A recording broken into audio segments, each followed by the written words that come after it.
Shalom saudara. Shalom. Belum semua bersama saya. Shalom saudara. Shalom. Shalom. Siapa yang hari ini diberkati Tuhan? Amin. Amin. Amin. Siapa yang hari ini memberkati Tuhan? Amin. Amin. Saya yakin dan percaya waktu kita memuji dan menyembah Tuhan, kita mau memberkati Tuhan. Seperti lagu tadi, Bless the Lord. Kita mau bless Tuhan kita. Satu-satunya hal yang bisa kita lakukan untuk Tuhan adalah memuji dan menyembah Tuhan. Salah-satunya. Satu kehormatan buat saya untuk hari ini dipercayakan lagi untuk bisa memberitakan kabar baik pada pagi hari ini, saudara. Pagi hari ini tema yang diberikan kepada saya oleh Pastor Linda adalah minggu lalu ada yang masih ingat tentang apa? Apa Pastor? Kita apa? Melakukan hal-hal yang tidak mungkin, saudara. Ya.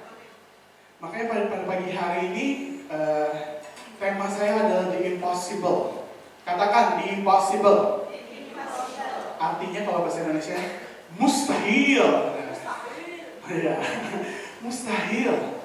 Bukan karena minggu ini atau Sabtu kemarin film Mission Impossible baru keluar di bioskop, saudara, bukan. Bukan karena itu, tetapi karena memang tema ini sedang diberikan oleh pastor kita. Ada sesuatu yang luar biasa yang Tuhan mau kita belajar pada pagi hari ini. Ada sesuatu yang besar juga yang akan menghampiri saudara. Katakan amin. Amin. Amin. Waktu saya dikasih tema tentang iman ini, lebih ke iman sih kalau saya tangkap ya saudara. Saya langsung teringat kepada, next slide, tanah perjanjian, tanah Kanaan, saudara. Ada yang tahu tanah Kanaan itu tanahnya siapa ya? Tanahnya siapa? Tanahnya Tuhan, betul. Tapi tanahnya siapa? Diberikan sama Tuhan kepada siapa? Bangsa Israel, umat pilihan Tuhan. Siapa yang percaya kalau kita adalah umat pilihan Tuhan? Ayo, pede. Kita umat pilihan Tuhan, saudara. Anda dipilih oleh Tuhan. Dan yang saya percaya adalah tanah perjanjian itu bukanlah surga. Kebanyakan orang punya pemikiran, oh tanah perjanjian itu adalah nanti kalau saya ke surga itu adalah tanah perjanjian. Tapi ternyata tanah perjanjian itu adalah penggenapan janji Tuhan untuk kita di bumi. Di mana? Di bumi. Karena waktu bangsa Israel masuk ke tanah perjanjian, itu bangsa Israel nggak masuk surga. Bangsa Israel menempati tanah perjanjian, tanah yang penuh dengan kemakmuran, tanah yang sangat diberkati oleh Tuhan. Tuh. Mungkin tanah perjanjian bagi kita semua ini adalah janji-janji Tuhan pribadi lepas pribadi. Saya bisa kasih contoh adalah mungkin dari beberapa kita pernah dikasih nubuatan. Ada yang pernah dinubuatkan atau mendengarkan nubuatan? Ya, itu janji Tuhan. Ada yang mungkin pemulihan, jawaban doa. Ada saudara yang bertahun-tahun bergumul tentang pemulihan di keluarga. Ada yang saudara bertahun-tahun bergumul terhadap sesuatu, sakit, entah kesembuhan. Yang pasti ada sesuatu yang Tuhan janjikan yang belum kita klaim. Saudara, belum kita ambil sebagai hak kita, saudara. Waktu kita tidak klaim, kalau saudara mungkin di zaman now ini kalau kita beli sesuatu pengen diskonan, saya kebetulan orangnya suka ngirit, jadi suka diskonan. Saya tuh harus klaim dulu voucher misalnya atau apa, untuk saya purchase sesuatu, untuk saya membeli sesuatu. Kalau saya tidak klaim, itu tidak akan menjadi hak saya. Nangkap ya saudara ya? Kalau saudara tidak ambil, itu bukan milik saudara. Itu masih di surga, masih punya Tuhan. Tapi waktu saudara datang, saudara ambil, itu jadi milik saudara. Nah, bangsa Israel ini kalau kita tahu berputar-putar di padang gurun itu berapa lama setelah keluar dari Mesir? Ayo kuis. Berapa lama? 40 tahun. Lama nggak? Saya aja umurnya belum 40 tahun. Itu bangsa Israel udah keliling-keliling aja. 40 tahun. Proses yang panjang ya saudara ya. Tetapi yang saya percaya adalah selama 40 tahun itu Tuhan sedang mempersiapkan bangsa Israel untuk menempati tanah perjanjian. Mungkin di sini saudara sudah bertahun-tahun. Aduh Tuhan, saya mau ada pemulihan di keluarga saya. Saya mau ada transformasi di sekolah saya. Saya mau ada revival di tempat kerja saya. Saya mau bos saya bertobat Tuhan. Saya mau anak saya bertobat Tuhan. Saya mau orang tua saya bertobat Tuhan. Itu adalah sesuatu yang Tuhan janjikan di firman Tuhan. Tetapi itu belum diklaim. Nah, selama 40 tahun bangsa Israel mengembara. Tuhan tuh melatih bangsa Israel. Dia nggak langsung menghadapi langsung menghadapi yang menguasai tanah perjanjian. Dia hadapi dulu satu-satu, di train. Sama seperti Daud. Daud tuh nggak langsung lawan Goliat. Ya, benar ya saudara. Dia lawan beruang dulu, binatang buas. Mentalnya udah dibentuk sama Tuhan. Baru waktu ada kesempatan datang, waktu ada waktunya Tuhan, dia siap. Sama seperti kasusnya bangsa Israel dan tanah perjanjian. Yang masuk tanah perjanjian itu gak semua orang. Cuma orang-orang yang mau dilatih, yang mau dibentuk. Musa aja gak masuk. Amin saudara. Musa yang udah hebat nih keluarin bangsa Israel dari Mesir aja gak masuk. Begitu juga dengan umat Tuhan. Gak semua umat Tuhan bisa menggenapi janji Tuhan. Pilihannya ada di saudara dan saya. Apakah kita mau dilatih, dipersiapkan untuk berperang nanti untuk mengambil hak kita. Berperangnya bukan melawan darah dan daging, saudara. Berperangnya melawan diri kita sendiri, melawan dosa-dosa yang mungkin akan menggoda kita. Itu yang harus kita overcome. Gitu. Siapa yang hari ini mau menjadi umat pilihan Tuhan yang masuk tanah perjanjian? Amin. Amin. Oke, next. Di Bilangan 13 ayat 1 sampai 33 itu cukup panjang saudara ya. Ini juga saya bisa teringat tentang kisah ini gara-gara ngikutin WA-nya Pastor Linda untuk ikutin baca firman ya. Kebetulan beberapa minggu lalu ya Bilangan itu. Sekarang udah jauh sih. Cuman ini ada dua cara pandang. Ada berapa? Ada dua tentang tanah perjanjian. Nah, pada pagi hari ini penting banget sebelum kita mau masuk tanah perjanjian nih, cara kita melihat tanah perjanjian itu penting. Gimana kita mau berjalan ke arah sana, tapi kalau kita punya mata tuh nggak awas, nggak tepat, kita akan nyasar bukan ke tanah perjanjian apa tanahnya orang lain, gitu saudara. Tapi kan kita mau spesifik mau tanah perjanjian kita. Sama kayak hidup kita. Yaudah deh Tuhan, apa aja deh Tuhan. Enggak, Tuhan janjikan sesuatu yang spesifik bagi saudara dan saya. Kita kejar. Jangan kayak share-share doang. Apa yang terjadi, terjadilah. Tapi kita percaya kalau Tuhan berikan yang terbaik. Oke. Untuk mempersingkat, kita akan membaca di Bilangan 13 ayat 27 sampai 29. Ini perspektif yang pertama saudara. Oke. Ada yang bisa membaca saudara yang mungkin suaranya keras dan lantang? Atau sama-sama aja deh. Oke saudara ya. Sudah di situ semua yang di belakang atau mungkin nggak kelihatan? Saya bikin lumayan besar nih supaya saudara bisa melihat dengan baik. 1, 2, 3. Mereka menceritakan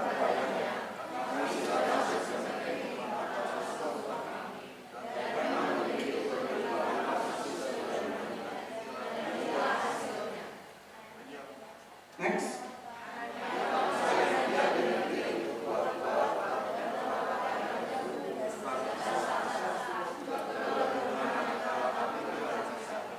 Selanjutnya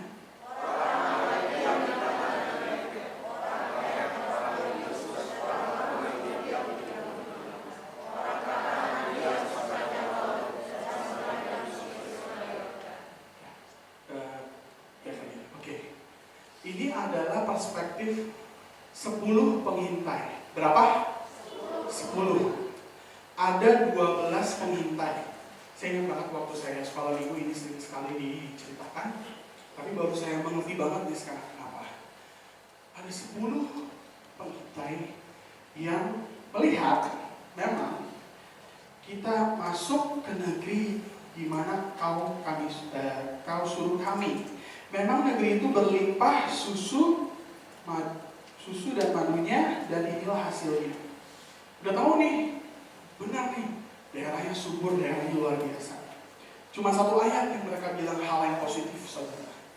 2 ayat selanjutnya, tapi di sana tuh banyak orang-orang besar, banyak raksasa. Yang diam di situ tuh ada keturunan enak, ada Amalek, ada orang Het, ada orang banyak musuhnya saya di sana. Gitu. Langsung ketakutan, langsung tidak optimis. Aduh, ini nggak bisa deh. Sama kadang-kadang kita melihat janji Tuhan, aduh Tuhan, itu terlalu besar buat saya. Itu terlalu, wow, saya emang nggak punya kemampuan seperti itu.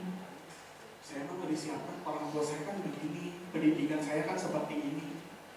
Sama kadang-kadang kita waktu kita melihat karena perjanjian yang Tuhan sudah sediakan, kita cium duluan. Padahal itu Tuhan janjikan, seperti 10 pengintai ini. Tetapi ada perspektif lain dari 10 pengintai ini. Ada 2 orang sisanya, saudara. Ya, tapi di sini Kaleb secara spesifik berbicara. Next, kita baca sama-sama, saudara ya. 1, 2, 3. Kemudian, yes, tidak. Kita akan maju dan menduduki negeri itu, sebab kita pasti akan mengalahkannya. Amin. Kita akan apa? Maju menduduki negeri itu, sebab kita pasti akan mengalah. Pertama kita akan maju, harus jalan dulu maju nih, nggak progres. Didudukin, udah nyampe dulu di tempatnya,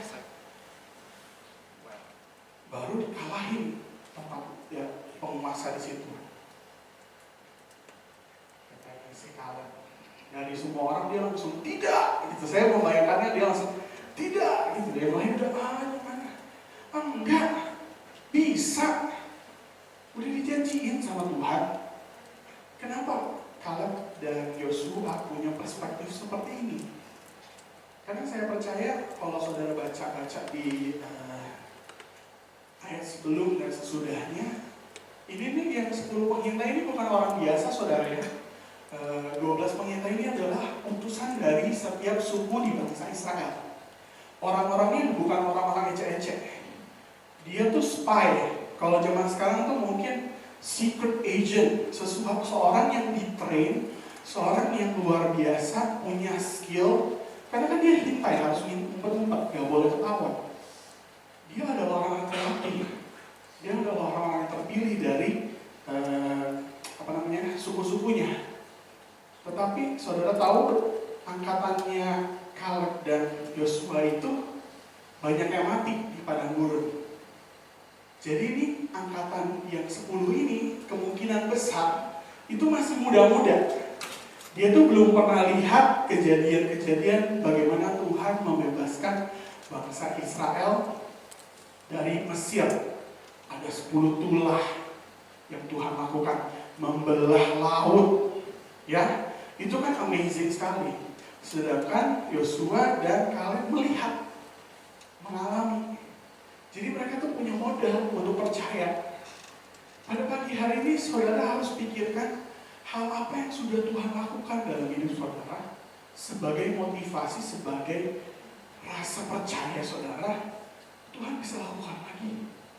Tuhan bisa lakukan yang lebih dahsyat lagi. Amin saudara. Tuhan tuh mau memberikan yang terbaik. Tapi kembali lagi, apakah kita mau mengklaim janji Tuhan? Amin saudara, masih bersama saya ya. Next. 10 orang berfokus kepada kemustahilan. Yosua dan Kaleb berpegang pada janji itu Tuhan. Saudara mungkin bisa isi di iwata saudara ya. Ini yang saya bold itu berarti saudara bisa tebelin. Bisa isi maksudnya. Oke. Next. Oke, ada 2 perspektif. Fokus pada keadaan, lebih kepada pesimis. Fokus kepada janji Tuhan adalah bentuk optimis. Apa? Yang pertama apa? Pesimis. Yang kedua optimis. Yang 10 orang dia pesimis, yang 2 orang dia optimis. Memang ini mengklaim janji Tuhan tuh bukan hal yang populer. Bukan orang yang ikut-ikutan tuh nggak bisa terima janji Tuhan. Orang yang harus penuh keyakinan bisa dapat janji Tuhan. Harus dia pribadi yang berpegang pada fokusnya kepada janji Tuhan, bukan pada keadaan, bukan pada situasi. Next. Nah, pesimis ini quality orang pesimis. Orang yang pesimis itu suka controlling, suka mengendalikan segala sesuatu. Segala sesuatu harus ada dalam kendali saya. Kalau saya nggak bisa kendaliin, berarti itu stres. Saya stres. Saya ketakutan. Saya overthinking. Wah, zaman anak zaman sekarang sering banget kata-kata ini terucap. Overthinking. Maaf agak kecilan saudara ya, makanya saya bacain aja ya. Orang yang pesimis itu biasanya ya cenderung ya, orang tuh self-center, jadi lebih egois, mementingkan diri sendiri, mengandalkan dirinya sendiri. Hal itu kadang-kadang positif, tetapi kalau udah over, itu akan bisa menjadi hal yang negatif saudara. Akan stres sendiri, ini gak berjalan dengan apa yang saya rencanakan ini. Gimana nih? Lupa sama janji Tuhan. Engkau akan diberkati, engkau akan berhasil. Tapi gak mungkin berhasil ini. Saya merasa gagal ini. Gimana saya bisa sukses ini kalau saya masih seperti ini?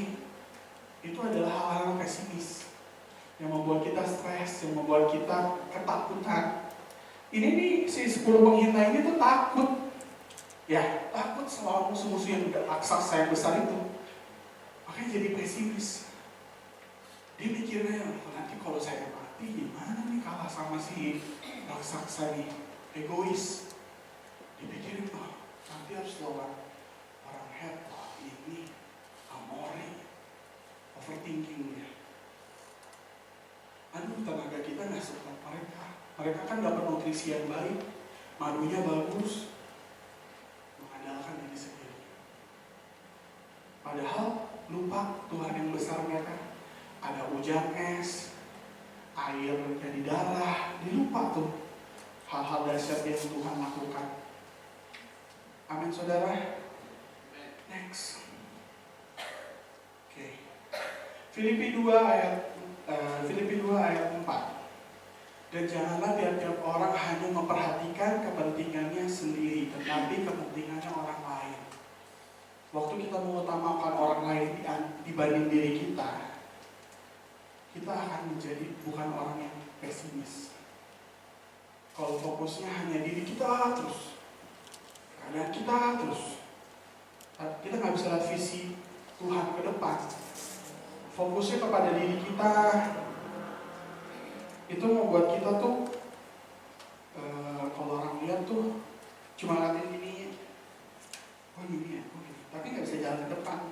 Kalau jalan ke depan bisa nabrak, karena fokus kita nggak ke depan, fokus kita kepada diri kita sendiri. Kok bagus gak sih?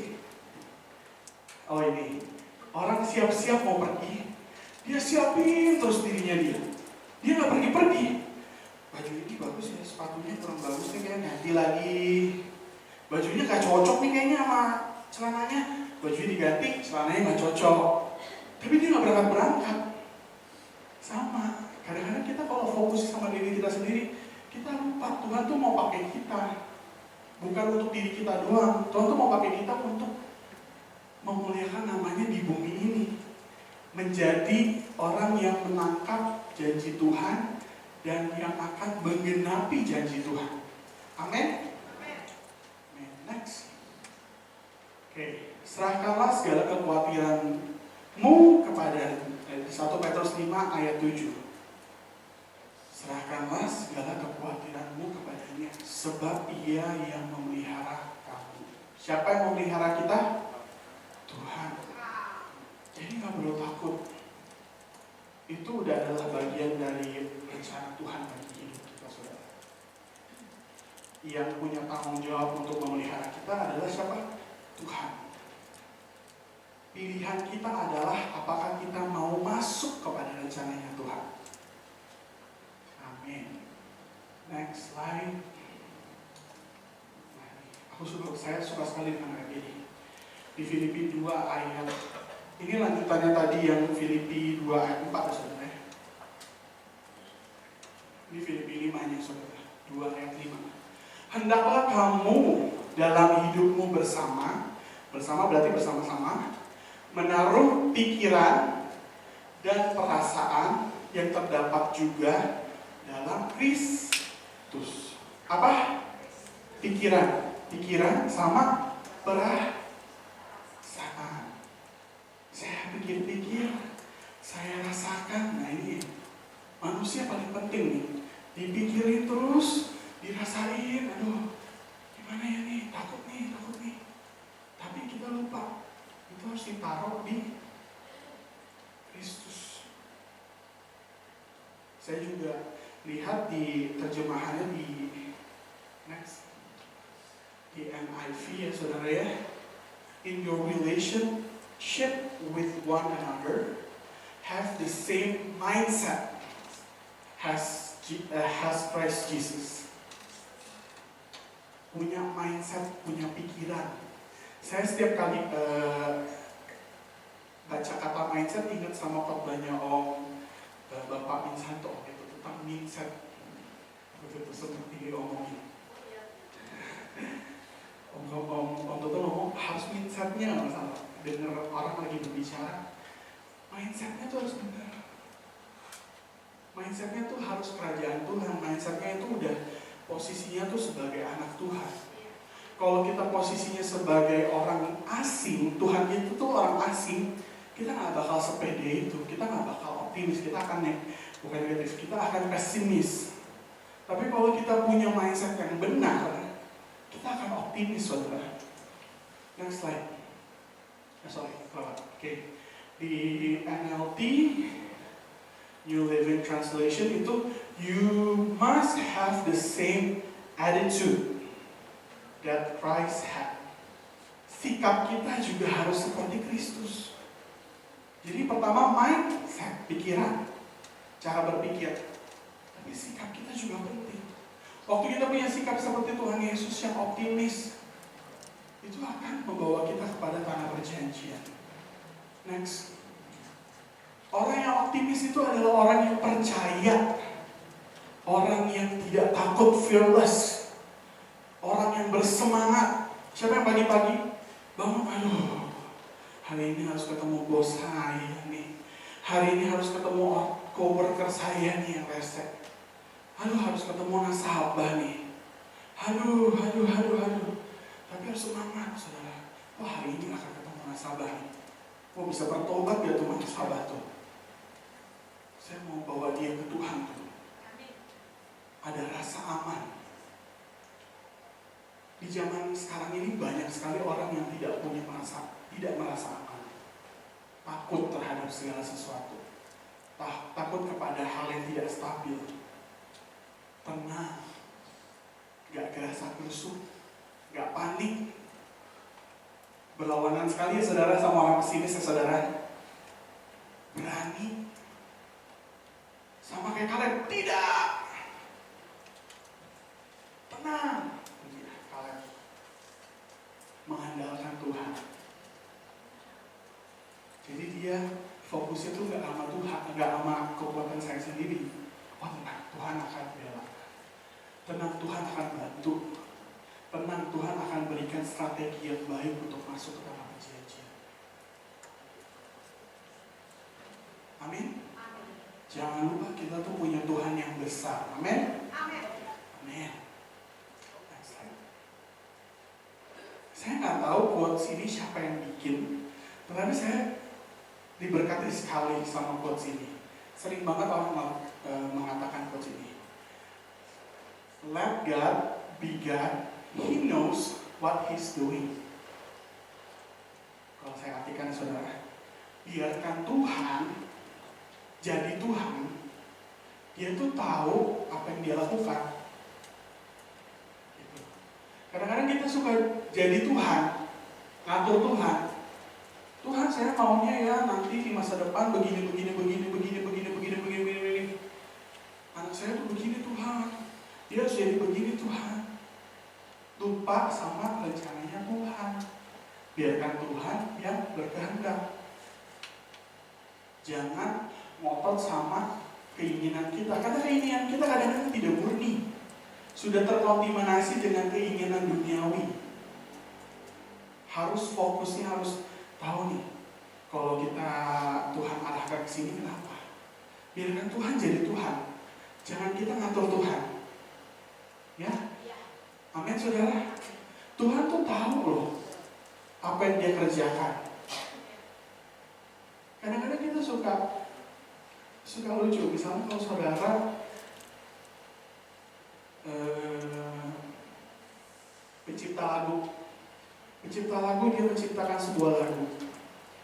Terus saya sebagai penyanyinya, gak begitu lagunya, lebih enak gini lagunya. Marah gak penciptanya. Untung Tuhan gak marah sama kita ya. Tapi kita sering sekali lakukan itu kepada Tuhan. Tuhan gak kayak gini harusnya. Saya tuh harusnya melalui proses ini. Kan kasihan sayanya Tuhan. Padahal Tuhan bilang, saya membantu kamu di situ, untuk kamu bisa jadi lebih dari pemenang, untuk kamu bisa jadi kesaksian. Tapi kita yang ngatur pencipta kita. Terkadang tanpa saya sadari itu yang saya lakukan. Kalau pada hari ini saudara lakukan itu, puji Tuhan, berarti Tuhan ingetin hari ini. Biarkan Tuhan jadi Tuhan dalam hidup kita, saudara. Amin. Jangan kita sok tahu.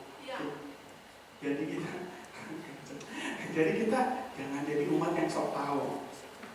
Kita jadi umat yang teachable. Apa? Mau diajar.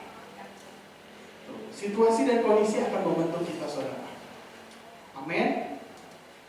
Amin. Oke, next. Amsal 3 ayat 5-6. Percayalah kepada Tuhan dengan segenap hati dan janganlah bersandar kepada pengertianmu sendiri. Akuilah Dia dalam segala lakumu, maka Ia akan meluruskan jalanmu. Ayat yang simple, ayat yang instruksinya jelas sekali. Percayalah kepada Tuhan dengan segenap hati. Dengan setengah hati atau segenap? Setengah atau segenap? Segenap tuh whole, secara keseluruhan. Jangan bersandar kepada pengertian kita sendiri. Yang tahu-tahunya kita, yang tadi aku bilang, sok tahu kadang-kadang. Kita hidup baru beberapa puluh tahun di bumi ini, ngatur sama yang nyiptain. Akuilah Dia dalam segala laku. Waktu kita bekerja, waktu kita kita bersekolah, lakukan itu sebagai penyembahan kita, lakukan itu sebagai persembahan kepada Tuhan. Jadi secara natural, saudara akan memberikan yang terbaik. Bukan karena guru saudara, bukan karena dosen saudara, bos saudara, tetapi itu udah jadi secara natural. Karena saya mengasihi itu bukan Tuhan. Tuhan tuh bukan orang yang bisa lihat kita, bukan yang bisa micromanage kita. Tuhan tuh nggak kelihatan. Jadi orang lakukan itu buat Tuhan tuh akan terlihat. Secara natural dia akan rajin, dia akan bersemangat, dia akan optimis. Dan itu yang Tuhan janjikan kepada kita, umatnya. Ini hal-hal yang harus kita lakukan untuk kita bisa step into the promised land, masuk kepada tanah perjanjian dan claim tanah itu, saudara. Amin. Saya percaya dan yakin kalau Tuhan melakukan sesuatu dalam hidup saudara, janji-janji Tuhan, nubuatan yang pernah saudara dengar, yang belum terjadi, biarkan ini jadi pengingat kita sama-sama mau masuk ke tanah perjanjian. Ingetin satu sama lain, yuk cari Tuhan. Saya suka banget sama lagu yang 2 minggu ini dinyanyikan sama WL kita, Tante Ina. Saudara, yang I trust in God, my Savior, the one who will never fail. Kalau saudara lihat beach-nya ya, I saw the Lord and He heard and He answered, ya benar ya. Kalau saudara tahu ya, itu saya tuh bisa percaya sama Tuhan karena saya cari Tuhan. I saw the Lord tuh saya cari Tuhan. Tuhan tuh dengar, Tuhan tuh jawab. Tapi kitanya harus cari, kitanya harus proaktif. Gak bisa kita diam-diam aja, aduh Tuhan, biarkan itu datang. Enggak, kita harus datang, kita harus cari. Kalau kita pasif, sama dengan kita pesimis. Kalau kita optimis, kita aktif. Amin, saudara? Aktiflah. Waktu saudara membaca firman, aktiflah waktu saudara berdoa, aktiflah waktu saudara menyanyikan lagu pujian-pujian bagi Tuhan. Tuhan bisa rasain waktu saudara sungguh-sungguh sama saudara hanya melakukan itu sebagai rutinitas. Dan saudara bisa rasain juga waktu Tuhan berbicara dalam hidup saudara sama waktu saudara cuma hanya membaca firman saudara. Amin. Saya boleh undang musik untuk maju ke depan. Saya yakin dan percaya Tuhan mau shift, mau ubah. Mau apa? Ubah cara berpikir kita yang tadinya mungkin pesimis.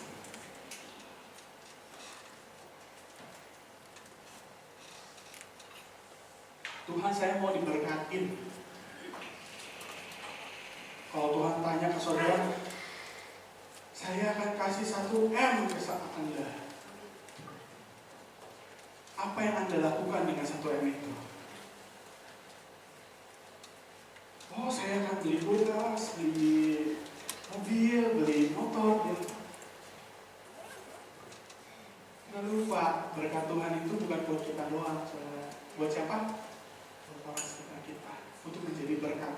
Our name, our church name itu City Blessing, memberkati. Jangan terfokus pada diri kita sendiri. Kalau mungkin hari ini saudara ngerasa pesimis, aduh Tuhan, gak mungkin saya bisa lakukan ini. Saya gak punya kriteria Tuhan. Saya gak layak di hadapan-Mu Tuhan. Tuhan akan buka jalan saudara. Waktu saudara benar-benar mencari Tuhan.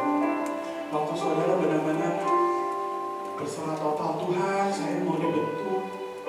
Saya mau dipersiapkan sama Engkau Tuhan. Tuhan akan buka jalan.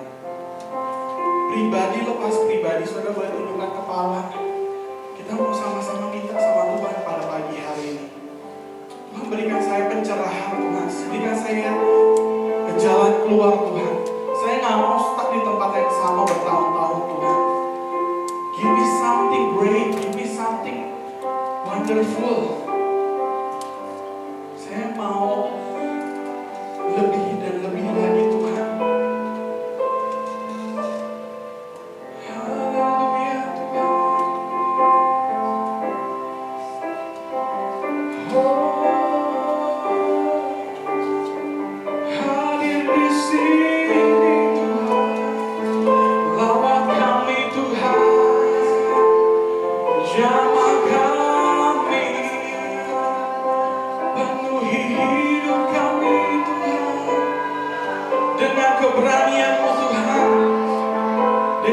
pikiran yang positif Tuhan,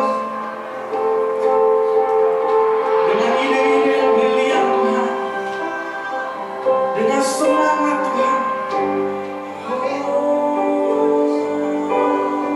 Kau hadir di tempat ini Tuhan. You are here Jesus. Oh Yesus, Jesus. You are here. You are here. Moving in our midst. I worship you. You are here, you are here. Kau bekerja di tempat ini. Kau bekerja di hati kami pada pagi hari ini Tuhan.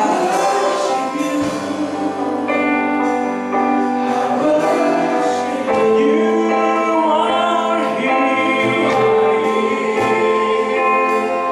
moving in. Kau hadir Tuhan. Kau berada di gereja kami Tuhan. I worship you. You are here, working in. Kau sedang bekerja Tuhan dalam hati kami. I worship you. I worship you. I worship you. Kita katakan sama-sama. You are waymaker, miracle worker, promise keeper, light in the darkness. My God, that is who you are. Waymaker, miracle worker. Kau yang berikan janji kami Tuhan. Light in the darkness. Kau Tuhan di sebelah. That is who you are.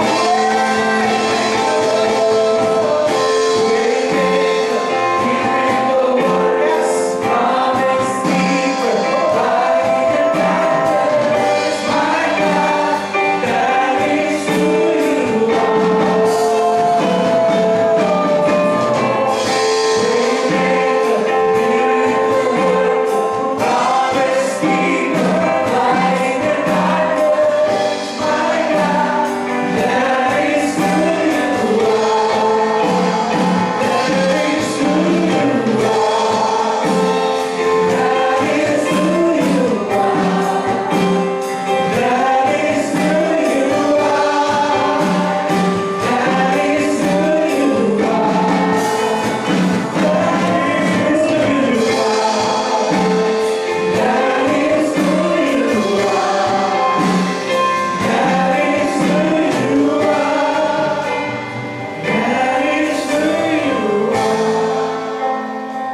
Mungkin di tempat ini saudara ada yang ngerasain, Tuhan Engkau gak bekerja Tuhan dalam hidupku Tuhan. Aku gak bisa rasain kasih-Mu lagi Tuhan. Kok kayak gak ada Tuhan ya? Kok saya seperti sendirian ya Tuhan? Kita mau sama-sama percaya Tuhan pada pagi hari. Tuhan tuh ada buat saudara. Tuhan tuh mempersiapkan saudara. Jangan menyerah. Tetap percaya sama Tuhan. Jangan lihat keadaan, aduh kiri kanan saya pesimis Tuhan. Masa saya optimis sendiri? Kamu akan membuat perubahan. Kamu akan memberikan influence. Amin saudara. Jangan patah semangat. Tuhan tuh berperang buat saudara. Amin. Saudara gak sendirian. Walaupun kita lihat tuh kayaknya gak ada perubahan ya Tuhan ya. Tapi secara alam roh Tuhan tuh sedang melakukan sesuatu bagi hidup saudara. Saudara tuh sedang dibentuk sama Tuhan. Sedang diproses sama Tuhan. Waktu saudara masuk nanti mau masuk ke tanah perjanjian, saudara udah siap perang. Saudara udah siap berjuang. Even when I don't see it, you're working. Even when I don't feel it, you're working. You never stop working. You never stop. Walaupun kita tidak bisa lihat saudara, gak bisa rasain, tapi Tuhan itu tetap bekerja. Tuhan itu tetap bekerja buat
janji-Mu sempurna Tuhan.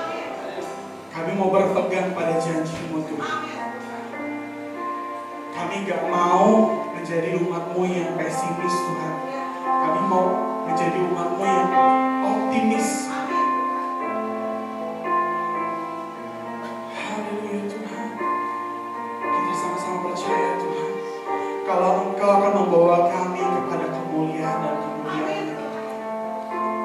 Hal yang besar ada di depan kami Tuhan. Yang terbaik ada di depan kami Tuhan. Kita mau sama-sama katakan lagu ini dengan iman saudara.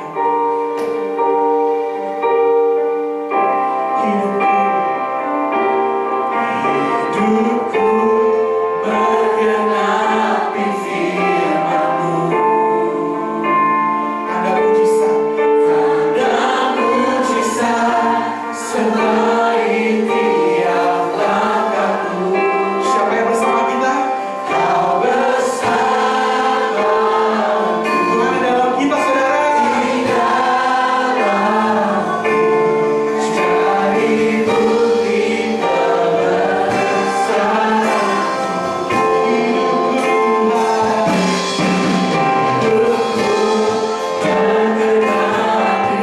Kami akan menjadi umat yang menggenapi firman-Mu Tuhan. Umat-Mu yang bergerak mujizat. Sekali lagi kita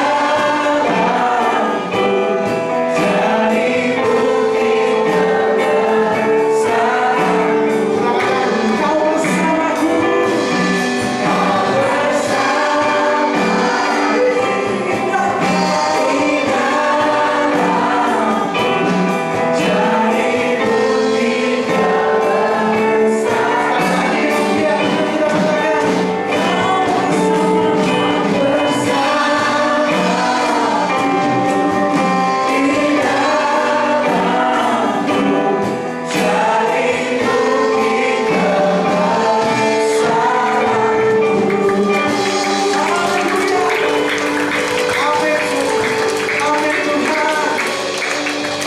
Amin Tuhan. Amin Tuhan. Terima kasih untuk firman pada pagi hari ini Tuhan. Biarkan firman ini Tuhan hidup dalam hidup kami Tuhan. Ada penggenapan firman-Mu Tuhan dalam hidup setiap dari kami Tuhan.